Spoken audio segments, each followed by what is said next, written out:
was a time when we used to think that putting athletes in cold water after exercise was good because of its anti-inflammatory effects.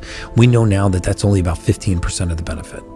The majority of the benefit comes from something called a cold shock protein. If you really want to be fascinated, Google cold shock proteins. These are reserve proteins that are in your liver.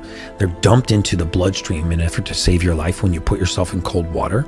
They scour the body of free radical oxidation. They increase the rate of protein synthesis, muscle repair. They are free. You get them when you put yourself in cold water.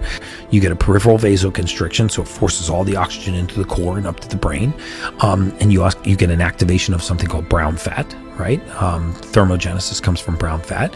And for the women that are listening, for some reason I seem to ensnare the women when I say this, remember that the definition of a calorie is a measure of heat, right? I mean, the definition of a calorie is the amount of energy it takes to raise 1 cubic centimeter of water 1 degree centigrade. So if a calorie is a measure of heat, then this means that when heat's